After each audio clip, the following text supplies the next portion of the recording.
Well, hey everybody, and welcome to another episode of West Wonders. And today, we're going to talk about how to cure Zoom fatigue. And if you're watching this video right now, it's probably because you're sick to death of another Zoom meeting. So today we're going to cover 5 tips so that you will hate Zoom less and maybe even like it. Tip number 1, start with an agenda and housekeeping. So one of the problems I always see when I'm consulting with businesses about how to use Zoom and other online tools better is that they don't really have a clear agenda when they start, just as they would in a regular meeting. But probably more importantly, they don't set up good housekeeping. So a few tips on that. 1, let everyone know where the mute button is and to mute themselves until they're going to speak.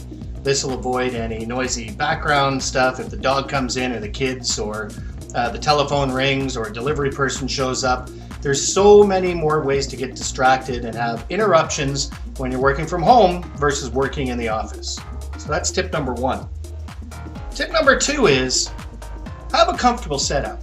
And there are a few ways that you can do that. One is a nice chair that you're going to be sitting in quite often.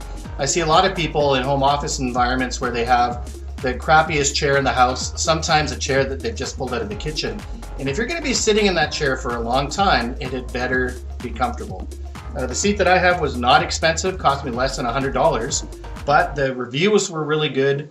It's leather, it's white, it's comfortable, it reclines when I need it to. So make sure you get a good chair. The second thing is invest in an external microphone. I'm going to show you mine here for a second. Yep. Microphones for Zoom make a huge difference in the clarity of your voice and communicating with people. The other thing that it allows you to do is to avoid having to use a headset. Headsets are not comfortable. If you've got to wear one for more than one meeting a day, I feel sorry for you. Get an external microphone and, if you can, an external set of speakers. You can get the ones that plug into a USB connection. And again, none of these things are expensive. Go online, look up microphones and speakers for Zoom. I guarantee you're going to find options that are much less expensive than you probably initially thought. The other thing I would strongly recommend is to have a second monitor. And even if you're working on a laptop instead of a desktop, you can get monitors and connections that attach through the USB port. And this really helps in a lot of ways. 1, when your screen is filled with the Zoom image and all your coworkers and colleagues and everything else, on your second screen, you can actually have your productivity tools loaded and other things to make sure that you're not constantly having to figure out how to go from one screen to the other. So a second monitor. And again, monitors are extremely inexpensive and will be well worth every effort you have to do to get one and set one up. The third thing is make sure that you start to make use of more online sharing tools. So part of the problem working remotely, and it's not even a Zoom frustration, is that someone says, did you get that document in the email? And then you have to go to your email and try and figure out where that thing is and pull it up. Do I have the right version, or why can't I find it? Online sharing tools such as Google Docs, Office 365, what other ones do I use on a daily basis? My CRM tools, my productivity tools.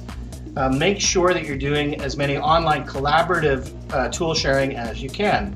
And if your office doesn't support this, or if you don't have those kind of tools, make sure that you recommend that they investigate them. Because then as you're all working together, you can actually see on your second monitor all of the results of everyone's input. It's going to feel much more collaborative and much more like you're working with a group. Tip number 5 is have more one-to-one meetings. I had a one-to-one meeting with a colleague of mine just the other day, and we were talking about Zoom fatigue, and I said, you know, the one thing I'm really enjoying right now is that I get to see you. And I get to see more people more often, even than when I was working in an office. And I love that. So you're looking at me right now. And if we were on a Zoom call, I'd be looking at you right now. And I'd be able to ask, how you doing?